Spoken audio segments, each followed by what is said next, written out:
Welcome back to my channel. Ado ngasi gi video sidi Shopee apps to khangbra. Khangda busu angani do khangbusu angani. Adu da hadri pot khachin jabane pot se all under 100 ngaktane 100 ngaktane kai. 100 de khai hemus dum yawe degi ayamana 200 mung de lo lei bako. Haman ho hoi nante 300 mung de lo lei. Adu poche numit amada loina lakte boka numit amamong tang lai ba lai hai se kamai to wono habida si ju miso gumane boka miso gumane hai je sina muk thok thagi pot mam yawe adum hai du poche phaba phata ba si nangi lakta sule boka phaba la hoi tek pa te ga lakpu yawe adum phara ga lakpu yawe isa sai gi daw ne boka aduga return su yai habina du bu ai ong tadi return tawji ado return ya ja hoi lupa chamai munu lai bisi amamam pot amamam gi tamata return ki stoning oidana aduna laiba kanda habidi akhoi gi sagi down ne boka ya ja hadi atm ga na tm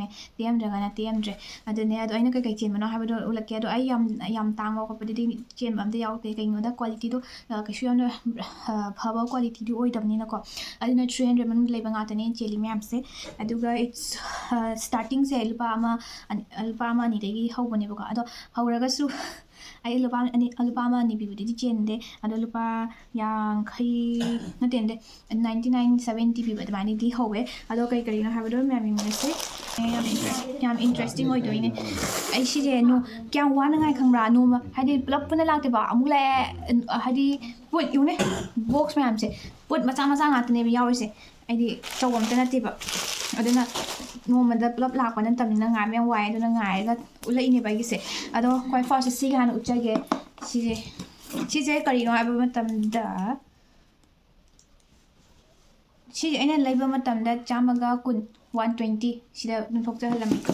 aduga ai hana kete no mada amam lakpanina ai ngai ba patient ai ke ko aduna ai hangto dum thamiba adune si yong khangwibra 3D yeng nabane ba smang ma yeng ngai ne ai je si je laige khan bang pui da bane sum wati do adugin wati dum do weng ko question ado ai gi di daw ya da ba khang de te ga di lai ba demo do te ga di lai ko che si ne ba expand to bushi ai hum thong na yeng bushi ai ko ado si am ngai ne angangi da mak tu di am ngai ne ai di phone screen ma cha du de gi chakhat na yeng ba ya ba gi hadu gi photo ne ba ko 3D screen hai ne ko smaina screen la kani ba ko smaina expandable oi ba to adjustable oi sida phone hap tu ne ado I demo ma cham tu jare ke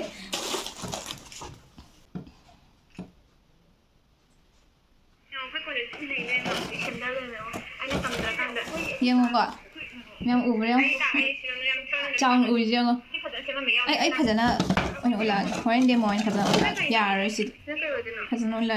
to si expandable oi ko si gi sida matai da smaina si yawi sida phone hap tu ne ba ko sida phone hap tu ne adai phone de si kan toraga giveaway gi mathangda yengo ta chang uri dana to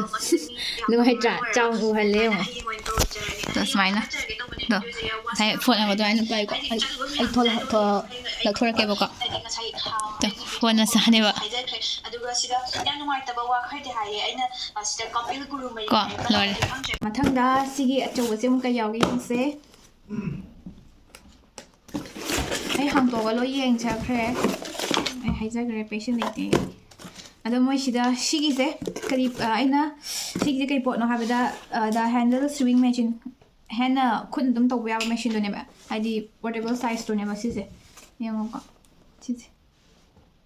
machine khun dum machine tai ba ba to si je loina ya yi ba machine to ba denim su ya silk su ya calf su ya de gi drape de gi cotton su ya ba ne ba da ba ne yam nu ai gi ni si je ai dum demo version uchagi ba ko sigi machine chine sigi machine che khuna dum me laga dum tau do ye ba nungai du ne am ai pi pama po thoke du demo toke machine do sida lagare ado habitang demo ki ba ko ai sigi tawel dum phocha lage ayo tawel dum fort ke hai hedang ga ho ba ga yara ga hedang ga tai shaning ba ga yaw ka no si jam nungai ga ni ba ko ta shin ba di yam nungai ba po ne da phajana ai dinga sai loina yeng thokra ba ni ba kamai na si na ge khot ke ha ba do ꯌꯥꯝ ꯂꯥꯏꯕꯅꯤꯗ ꯑꯩꯈꯣꯏꯒꯤ ꯆꯨꯝꯅꯒꯤ hand ꯀꯩꯅꯣꯗꯣ ꯃꯦꯆꯤꯟꯗꯣ ꯑꯗꯨꯒ ꯑꯗꯨꯝ ꯃꯥꯟꯅꯕꯅꯦ ꯁꯤꯅ ꯑꯃꯨꯛ ꯈꯨꯠꯅ ꯇꯧꯒꯗꯕꯅꯦꯕ ꯍꯥꯏꯕꯗꯤ ꯄꯤꯛꯑꯒ ꯄꯣꯔꯇꯦꯕꯜ ꯁꯥꯏꯖ ꯑꯣꯏꯕꯩꯅꯦ ꯑꯗꯣ ꯁꯤꯅꯗꯤ ꯌꯥꯝ ꯊꯤ ꯅꯨꯡꯉꯥꯏ ꯑꯩ ꯌꯥꯝ ꯊꯤ ꯅꯨꯡꯉꯥꯏ ꯑꯩ DIY ꯈꯔ ꯌꯥꯝ ꯇꯣꯏ ꯇꯧꯔꯅꯤ ꯁꯤ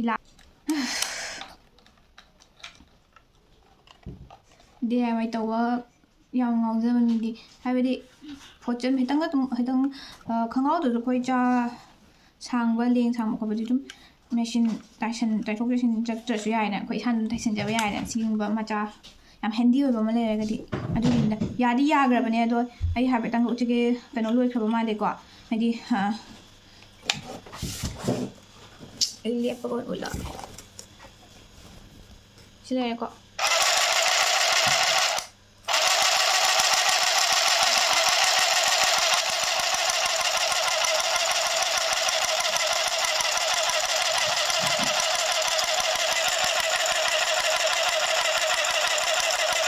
ꯂꯪ ꯂꯣꯏꯈ꯭ꯔꯅꯤ ꯄꯥꯝꯃꯣꯏ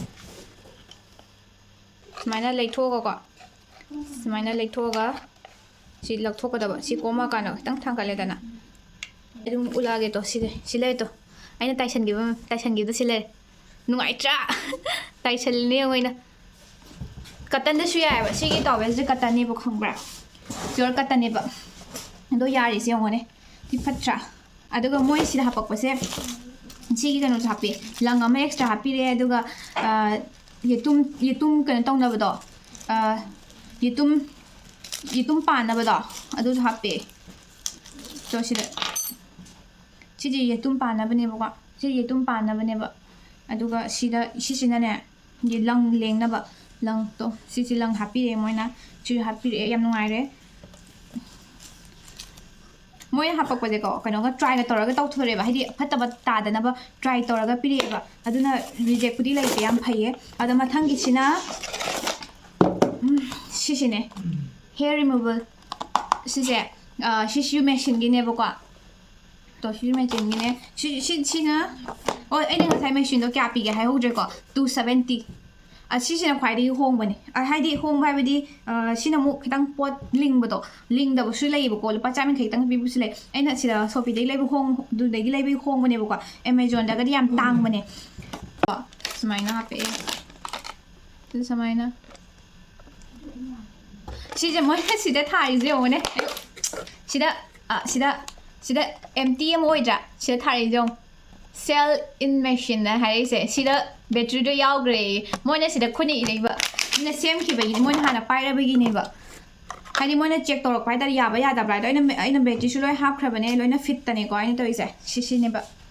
ꯁꯤꯁꯦ ꯑꯩꯈꯣꯏꯒꯤ ꯍꯦꯌꯔ ꯔꯤꯃꯨꯚꯔ ꯍꯥꯏꯗꯤ ꯄꯤꯁꯨꯝꯒꯨꯝꯕ ꯐꯣꯏꯕꯁꯨ ꯌꯥꯏ ꯑꯗꯨꯒ ꯁꯝ ꯍꯧꯕ ꯃꯆꯥ ꯁꯝ ꯍꯧꯕꯒꯨꯝꯕꯗ ꯑꯗꯨ ꯐꯣꯏꯕ ꯌꯥꯏ ꯌꯥꯝ ꯍꯦꯟꯗꯤ ꯑꯣꯏꯕ ꯍꯥꯏꯇꯥꯔꯦ ꯁꯨꯝ ꯁꯤꯗꯒ ꯐꯣꯏꯕꯗꯣ ꯅꯨꯄꯤ ꯈꯔ ꯂꯩꯗꯅ ꯁꯤꯗꯒ ꯀꯣꯏ ꯍꯧꯕꯗꯣ ꯑꯗꯨꯒꯨꯝꯕꯒꯤꯗꯤ ꯌꯥꯝ ꯐꯕꯅꯦ ꯑꯗꯣ ꯀꯃꯥꯏꯅ ꯇꯧꯒꯅꯤ ꯍꯥꯏꯕꯗ ꯁꯤꯗ ꯕꯦꯇ꯭ꯔꯤ ꯌꯥꯎꯔꯦꯀꯣ ꯇꯣ ꯑꯗꯨꯃꯥꯏꯅ ꯍꯥꯞꯇꯣꯏꯅꯦ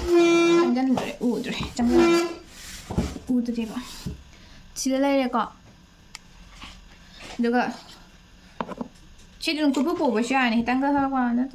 ꯇꯧꯔꯒꯀꯣ ꯄꯤꯁꯨꯝ ꯐꯣꯏꯗ꯭ꯔꯁꯨ ꯌꯥꯔꯅꯤ ꯁꯤꯅ ꯑꯗꯨꯝ ꯐꯣꯏ ꯌꯥꯔꯅꯤ ꯁꯤꯗ ꯕꯦꯇ꯭ꯔꯤ ꯌꯥꯎꯔꯦ ꯑꯗꯣ ꯎꯠꯂꯛꯑꯒꯦ ꯀꯃꯥꯏꯅ ꯋꯥꯛ ꯇꯧꯕꯅꯣ ꯍꯥꯏꯕꯗꯣ ꯑꯗꯣ ꯁꯤꯁꯦ ꯕꯦꯇ꯭ꯔꯤꯗꯤ ꯌꯥꯝ ꯆꯥꯒꯗꯕ ꯑꯣꯏꯒꯅꯤꯕꯀꯣ ꯁꯤꯁꯦ ꯇꯣ ꯌꯦꯡꯉꯨꯀꯣ ꯌꯥꯗꯕ ꯃꯥꯜꯂꯤꯅꯦ ꯑꯃꯨꯛꯀꯁꯨ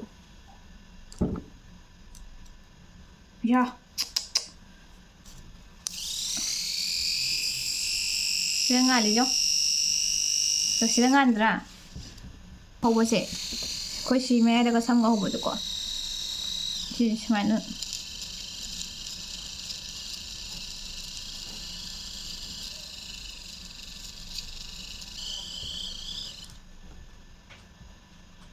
Chum kele ngo. Some kele. Yam paye si. I like it. See I.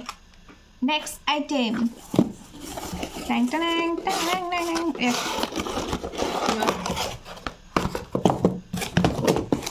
Pamudra box में हमसे मोइना मचा मचा हापन किदा मक्ता. But this sign yam फजना सु हापेदा हाइडी काय खिदा ना टेक ना फजना यम प्रोटेक्ट और हापे यम फजाई मोइ पैकिंग शुदुम फाई अदुगा सिसे करी सिसना मु करी ना हाबा मतमदा अखोगी स्पा जेल सॉक्स आइतारे स्पा जेल सॉक्स सिसना मु कमाई दौगे हाबा मतमदा सिसना मु अखोगी खोंग से दुम मॉइस्चराइज तौरगा थमनाबा अदुगा अखोगी खोंग द बेड सेल्स लेबदो ꯐꯠꯇꯕ ꯗ꯭ꯔꯥꯏ ꯁꯦꯜꯁ ꯃꯥꯏꯗꯣ ꯑꯗꯨꯒꯨꯝꯕꯗꯣ ꯁꯤꯁꯤꯅ ꯑꯗꯨꯝ ꯃꯣꯏꯆꯔꯥꯏꯁ ꯇꯧꯔꯒ ꯑꯗꯨꯝ ꯍꯥꯏꯗꯤ ꯈꯨꯅꯤꯡ ꯀꯥꯏꯕꯒꯨꯝꯕ ꯑꯣꯏꯔꯁꯨ ꯐꯗꯣꯏꯅꯦꯕ ꯑꯩꯅ ꯁꯤ ꯂꯩꯔꯤꯁꯦ ꯈꯨꯅꯤꯡ ꯀꯥꯏꯕꯒꯤꯗꯤ ꯅꯠꯇꯦ ꯑꯗꯣ ꯑꯩꯒꯤ ꯈꯣꯡꯁꯦ ꯈꯣꯡꯎꯞ ꯑꯗꯨꯝ ꯇꯣꯡꯕꯒꯤ khung tong bagi ko khung tong ba de khong sa du tong bagi khong do loina skin do loina thoklak pai tar e mamang su utkhi ba adu ni ba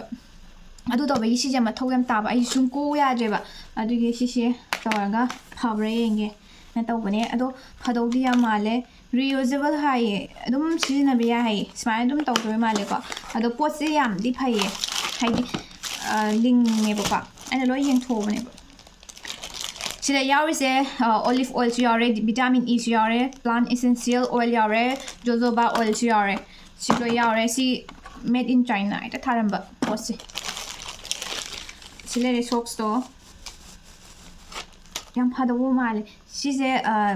kamaina tawgani khogani habdo mu charake manungda moigi gel oil ya bai ba to sida gel yawe si manungda to sida gel yawe je namno lawe adum moisturize tawraga thamnabane boka ai yamna most important yam oi ba si yangonde yam kana ga doi ba yam important oi ba ngonde aduna ai si am trying tawninge ado ai dum yam da update tawjai ke phai phatte nuai te habado karino habda ai gi huji khong gi phibam se phatte ba gi khong je ai phanam senge ado ya je khong je dum phau ya je ba phanam chore ba khong de ai khong dum 24 hour dum khong tonga le be thabak chap pai ai tare tabak to bai ni ya da ba khung zum tong try to ge manam chap nu shi e powder manam namme maning chin na kuning ten taw na ba ne ba ko du khatang na te ba ka na ri se si je keno taw ba su ka nei ba kai tare akoi gi khong je ngok thok su ngok thon du ba ko adu ga khui ba do khong khui ba do achu shi pha du ba khong khui ba su phare adu ga khong su nok thok du ba ko yang oi ba do aina sing warm water da ko smaina 20 to 30 minutes smaina sok to ra dum kuin dum tham ga da 20 30 minutes ko aina cream kem tai de bida dum hapchala da bane dum upsala ga tham ga da without cream just khong dum cham tho to manung da smaina le smaina jelly oi kai oi to smaina namno lawa smaina tong jalle kum pak se aduga ye kya hai aduga si box ama le re si box se kari box na mu hai rakhi si je only 63 si je only 63 p adu my quality jam phai hai how spons to magi to ni ko si spons ne si mine handle yaw sam khunung chamon chamon pai je na mine handle yaw sam nungai ba ko to kan da adu gi aduga moina si kai hai bi re khang ba moina mine ire ba ko Nam pau ne. Thank you. Please give us your feedback. Otherwise, smiley. Nam shira anga na iyo ko man. Thank you. Please give us your feedback. Ana chere iraga si box ida happy ba. Moi dukan macam mem yai ba ko store ama tang de gi loi lebe na te store ama koina pa ma porto plop ti chela ga su store ama mom de lo abni tungan loi deliver to bi ba du delivery charge free ni ko shipping free ai ko pan si ne ga free oi ga mathang gi sina hair pins ne si sina mu si ja yam ka ni ba si je only 150 p ba ko only 150 de lai gi bane si si yam na khong e ba ko aduga si sometimes lupa 99 da ga pi sa ai do 50 no mai gi down ne ba price ma na da bane ba khoi na thi ba kan ga dam ne ba like lut to ga dam ne hai tar aduga hair pins yam ya ni moi ha pe se 1 2 3 4 5 6 hair pins ha pe ba Nupine ang pangmodaba hair pins ne toy in kalak pangang sam yam na sang budo adu madi happy am phazani ni si smaina ga oi bada ko ayo siguma design makal siguma design ko yam na degi siguma design sigi design Sije piece mangane moy taruk oy ma taruk na hapai je aduga sida noi taruk hape hai myam chelasu kasu kaide do loina nadaw de dilay ne nga sa haije gi do yada bu shar kani aduga yab sya gni ba aduna ai gi se ayada ba matang yawre aduga but ayam di dum yai all overall do ba dum di yai aduga mathang gi da sije ai yamna try tawning ba ai sigi to ana chema ju chema ke aduga sise to sigi kena to mamoi mai teraga black head ka loi black head kai do loi ko e habito adu ai thajati ba ko adu si try to ke tamne chi only 76 rupees only si kena da gadi amazon gadi am tang bane hai do try to ke ko si phai di hai ba ko si si gi facial mask phai di phai hai do ai na try to bane na khangi ba ado si original na ta bi da lak ko siaw bane ado aya daw di ai original lai to yang hong na original lai jong Smiley yek pa je ama kaino ma sina ta ba ma side green tea oil gi ne ko clean solid marks ko side ama kaino gi dona te ba side more dona te ba ko ai gi side ba na high black head ki phana ba ne hai ado hang to ga yenge oh sil ga loi tawraga happy yo ne to sil ga loi taw ow shit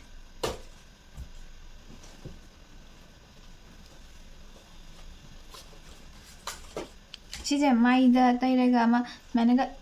tairaga chopo chopo ko thula hebdo adu wachi ni ba simdi thok tamne do ai try to ge ba me mang da to ge apchen ge do phadi phai mo si ke ka kan to raga phajana sil ga to raga happy bo ka phajana sil to raga happy e yam phai e and I got it only for 76 only yam phai ai yam phai ai pot ai assembly lu to ne ba ai so han ba ai han ba try to thaza de ba ko adu gi fake man ba do hai di si de sing udi si india gi na te ba ko si gi app se ado khoi india na moi gi foreign gi keno do currency do khoi gon thobo kan da yam me ba adu gi ne ba tang tang isi moi rom da gi ung le di hong ri ne ba ko si price ado mathang gi sina lai re mathang je kali na da khoi kuning Sidu kuning ni ne ai khong aseng bai khong ya da bi leiba ni adin ay am khong na ta uli se ai khong tong mo sunga ya de khong tong ya na bai da mak ta leiba ni ba ko si maning da hap ni ngai do khong da hap na tu ni khong da hap na ba ni ba ani hap e dum kano ga powder tai bai ta yo ha nang ga law ne lore Sidi ut pe ate sida ma le si free ne ba moi free to ba yang khai pibis lai 99 pibis lai 90 pibis lai ai yam hong su ha po to phara mo ai na lai dam ne no si sum yi try to ge hai ga sum lai gi bane ba hai di dress kuma quality se phabar phatabra hai dam try to ge hai ga si ha ma lai bane ado phabar phatabra do hai ge si only rupees 1050 yeah 155 only yung color ko sam phajadra si je street style ga yaw ne SS triple S to hongbra adu gi sop ta ga yaw ne adagi kano da ga to Amazon da yaw di khang ne si moi tek ti ha pak te du yaw di yaw bane ba ko adu moi da yamna tang bane adu ai na lai rak pa di only 1000 kai na 1000 num hai ji 155 only yung color sam phajadra lavender color ne quality se dum phada bo mane hai si je try to ra ga ulakke as maina yang bada lita ba ini ba bada na ba ma ji pada na ba ado keno to we poche yam phai hai bi ade but price ga ha ga di reasonable oi ba mo na pi hai si ga lipa ya di ya ni na tra ado si gi je phane ga par shi ya ni do ai ulakke laga dum phajaye si se pre ka hai di phane ga dum pa ba dam phajaye ba ko ado dum figure so ko shu yam na kan to budi oi de I dum chai ba chabdi chai ba ko size extra small ne aduga moi stitching kumba dum phajai duga sade ya da bi chota chara pa ma le aduga phadi phajai noina street style digle so to pa store digle su smile la ka ni ko phida pot street style go dum triple S to pot ko phata bane ba smile dum quality do smile dum oi bane ba ko adune ado color ji am phajai color di ham light to we ko chikda wa si ma ngai aduga ꯀꯩꯅꯣꯒꯤ ꯁ꯭ꯇꯦꯟꯁꯨ ꯆꯦꯜꯂꯦꯕꯀꯣ ꯁ꯭ꯇꯦꯟꯒ ring ꯂꯥꯏꯠꯀ ꯆꯦꯜꯂꯦ ꯑꯗꯣ ꯑꯩꯅ ꯆꯦꯟꯕꯗ 18 ꯁꯦꯟꯇꯤꯃꯤꯇꯔꯒꯤ ring ꯂꯥꯏꯠꯇꯨ ꯆꯦꯟꯕꯅꯦ ꯑꯗꯣ ꯂꯥꯛꯄꯗꯅ ꯑꯣꯡꯂꯤ 10 inchꯀꯤꯗꯣ ꯂꯥꯛꯑꯦꯕꯀꯣ ꯑꯗꯣ ꯍꯟꯕꯗꯤ ꯍꯟꯇꯣꯛꯑꯔꯣꯏ ꯁꯤꯒꯤꯗꯃꯛꯇ ꯍꯟꯕꯗꯣ ꯇꯜꯂꯦꯕ 500 something ꯄꯤꯌꯦ ꯑꯗꯨ ꯁꯤꯗ ꯑꯗꯨꯝ ꯎꯠꯆꯔꯝꯒꯦ ꯑꯩꯅ ꯂꯩꯕꯗꯣꯀꯣ ꯑꯗꯨꯒ ꯁ꯭ꯇꯦꯟꯗꯨꯗꯤ ꯌꯥꯝ ꯐꯩꯌꯦ ꯁ꯭ꯇꯦꯟꯗꯤ ꯌꯥꯝ ꯐꯩ ꯑꯩ ꯍꯧꯖꯤꯛ ꯍꯥꯞꯅꯕ ꯍꯧꯈ꯭ꯔꯦꯕ ꯑꯗꯨ ꯎꯠꯄ ꯌꯥꯔꯦ ꯌꯥꯝ ꯆꯥꯎꯅ ꯍꯥꯞꯄꯦ ꯁ꯭ꯇꯦꯟꯗꯨꯗꯤ ꯌꯥꯝ ꯐꯩ ꯑꯣꯡꯂꯤ ꯐꯣꯔ 555 ꯑꯩꯅ ꯂꯩꯈꯤꯕꯗꯣ ꯑꯣꯡꯂꯤ 555 ꯈꯛꯇꯪꯅꯦ ꯑꯗꯨꯒ ꯁ꯭ꯇꯦꯟꯁꯨ ꯌꯥꯝ ꯐꯩ ꯃꯥꯒꯤ क्वालिटी ꯌꯥꯝ ꯐꯩ ꯑꯗꯣ ꯎꯠꯄꯗꯣ ꯂꯩꯀꯥꯏ ꯑꯩꯅ ꯁꯤꯗ ꯁꯤꯖꯤꯟꯅꯔꯤ ꯇꯧꯕꯅꯦ ꯑꯩꯅ ꯍꯥꯏꯕꯗꯣ ꯁꯤꯗ ꯂꯩꯔꯦ ꯁꯤꯒꯤ ꯁ꯭ꯇꯦꯟꯁꯤꯅꯦꯕꯀꯣ ꯌꯥꯝ ꯋꯥꯡꯕ ꯌꯥꯏꯌꯦ ꯁ꯭ꯇꯦꯟꯗꯣ ꯑꯗꯨꯒ ꯃꯣꯏꯅ ꯌꯥम ꯆꯥꯟꯅꯗꯕ ꯌꯦꯡꯉꯨꯅꯦ ꯁ꯭ꯇꯦꯟ ꯈꯨꯠꯁꯥꯡ ꯈꯨꯠꯆꯥꯎꯁꯤꯒ ꯍꯥꯞꯄꯛꯏꯕ ꯁꯥꯏꯖꯁꯤꯒ ꯃꯣꯏ ꯑꯁꯦꯡꯕꯗꯤ ꯍꯣꯏ ꯍꯣꯡꯕꯨꯗꯤ ꯍꯣꯡꯉꯦꯕ ꯑꯁꯦꯡꯕꯗꯤ ꯑꯗꯨꯝ ꯑꯦꯃꯥꯖꯣꯟꯗꯒꯤ ꯀꯩꯀꯩ ꯂꯩꯔꯒꯗꯤ ꯌꯥꯝ ꯇꯥꯡꯗꯣꯏꯅꯦ ꯑꯗꯨꯒ ꯁꯤꯒꯤ ꯔꯤꯡ ꯂꯥꯏꯠꯁꯦ ꯁꯤꯒꯤ ꯔꯤꯡ ꯂꯥꯏꯠꯁꯦ ꯑꯆꯧꯕ ꯂꯩ ꯍꯥꯞꯄꯛꯀꯗꯧꯅꯦ ꯑꯁꯦꯡꯕꯗꯤ ꯃꯣꯏ ꯆꯂꯥꯛ ꯇꯧꯔꯦ ꯑꯩꯉꯣꯟꯗ ꯃꯆꯥ ꯑꯣꯏꯅ ꯍꯥꯞꯆꯜꯂꯛꯑꯦ ꯑꯗꯣ ꯄ꯭ꯔꯥꯏꯁꯁꯤꯒ ꯍꯥꯏꯔꯒꯗꯤ ꯑꯗꯨꯝ ꯌꯥꯏꯌꯦ ꯑꯗꯨꯒ ꯆꯥꯎꯁꯨ ꯆꯥꯎꯋꯦ ꯁꯥꯡꯁꯨ ꯁꯥꯡꯉꯦ ꯆꯥꯎꯗ꯭ꯔꯥ ꯆꯥꯎꯕꯅꯦꯕ ꯑꯗꯨꯒ ꯑꯗꯨꯝ ꯀ꯭ꯋꯥꯂꯤꯇꯤ ꯌꯥꯏ ꯑꯗꯣ ꯔꯤꯡ ꯂꯥꯏꯠꯁꯤꯗꯤ ꯌꯥꯝ ꯄꯥꯝꯗꯦ ꯑꯗꯣ ꯁ꯭ꯇꯦꯟꯁꯤꯒ ꯍꯥꯏꯔꯒꯗꯤ ꯑꯩ ꯄ꯭ꯔꯥꯏꯁꯇꯣ ꯑꯗꯨꯝ ꯌꯥꯔꯦ ꯑꯩ ꯌꯥꯔꯦꯅ ꯑꯗꯨꯝ ꯈꯜꯂꯒꯦ ꯐꯖꯩ ꯄꯣꯠ ꯌꯥꯝ ꯐꯩꯌꯦ ꯂꯤꯡꯉꯦ ꯑꯗꯨꯝ ꯌꯦꯡꯉꯣ ꯂꯤꯡꯉꯦ ꯌꯥꯝ so that's for today ꯃꯌꯥꯝꯁꯨ ꯂꯩꯅꯤꯡꯕ ꯌꯥꯎꯔꯒꯁꯨ ꯑꯗꯨꯝ ꯑꯩ ꯗꯤꯁꯀ꯭ꯔꯤꯞꯁꯟꯗ ꯂꯤꯡꯛ ꯑꯗꯨꯝ ꯍꯥꯞꯆꯔꯝꯒꯦ ꯑꯗꯨꯒ ꯑꯩꯅ ꯍꯥꯞꯄ ꯂꯤꯡꯛꯇꯣ ꯑꯗꯨꯝ ꯗꯥꯏꯔꯦꯛ ꯆꯪꯗ꯭ꯔꯒꯁꯨ ꯌꯥꯅꯤ ꯑꯗꯨꯝ ꯅꯣꯏ ꯄꯥꯝꯃꯤ ꯄꯣꯠꯇꯣ ꯑꯗꯨꯝ ꯂꯩꯕ ꯌꯥꯅꯤꯕꯀꯣ ꯂꯩꯔꯒ ꯍꯣꯏ ꯍꯥꯏꯗꯤ ꯑꯩꯅ ꯂꯩꯕꯗꯒꯤ ꯅꯣꯏꯅ ꯑꯃꯨꯛ ꯍꯦꯟꯅ ꯍꯣꯡꯅ ꯂꯩꯕꯁꯨ ꯌꯥꯏꯕ ꯅꯣꯏꯅ ꯍꯦꯟꯅ ꯊꯤꯕ ꯀꯟꯒꯗꯕꯅꯦ ꯂꯨꯠ ꯀꯟꯒꯗꯕꯅꯦꯕ ꯁꯣꯄꯤꯁꯤꯗꯤ ꯌꯥꯝ ꯍꯣꯡꯅꯁꯨ ꯐꯪꯕꯁꯨ ꯌꯥꯎꯋꯦ ꯑꯗꯨꯒ ꯇꯥꯡꯕꯁꯨ ꯐꯪꯕ ꯌꯥꯎꯋꯦꯕꯀோ ꯑꯗꯨꯅ ꯄꯣꯠꯇꯨꯒꯤ ꯀ꯭ꯋꯥꯂꯤꯇꯤ ꯃꯇꯨꯡꯏꯟꯅ ꯄ꯭ꯔꯥꯏꯁꯇꯣ ꯌꯦꯡꯉꯒ ꯂꯩꯒꯗꯕꯅꯦ ꯑꯗꯨꯒ ꯇꯦꯛꯄꯁꯨ ꯑꯗꯨꯝ ꯌꯥꯎꯔꯝꯒꯅꯤ ꯑꯗꯨꯒ ꯀꯥꯏꯕꯁꯨ ꯌꯥꯎꯔꯝꯒꯅꯤ ꯑꯗꯨꯝ ꯃꯁꯥꯅ ꯍꯥꯏꯗꯤ ꯅꯁꯥꯒꯤ ꯗꯥꯎꯅꯦꯕꯀꯣ ꯑꯗꯨꯅ ꯌꯥꯝꯕ ꯌꯥꯔꯝꯗꯕ ꯑꯗꯣ ꯑꯩꯗꯤ ꯏꯁꯥꯒꯤ ꯁꯨꯝ ꯇ꯭ꯔꯥꯏ ꯇꯧꯒꯦ ꯍꯥꯏꯔꯒ ꯁꯨꯝ ꯋꯥꯊꯤ ꯋꯥꯔꯦꯡꯒꯤ ꯄꯣꯠ ꯉꯥꯛꯇꯦ ꯑꯗꯨ ꯇꯥꯔꯒꯁꯨ ꯑꯩꯉꯣꯟꯗ ꯀꯥꯟꯅꯒꯗꯕꯗꯤ ꯄꯣꯠ ꯉꯥꯛꯇꯅꯦ ꯆꯦꯜꯂꯤ ꯃꯌꯥꯝꯁꯦ ꯈꯔ ꯋꯥꯊꯤ ꯋꯥꯔꯦꯡ ꯈꯔ ꯌꯥꯎꯕꯩ ꯋꯥꯅꯤ ꯑꯗꯣ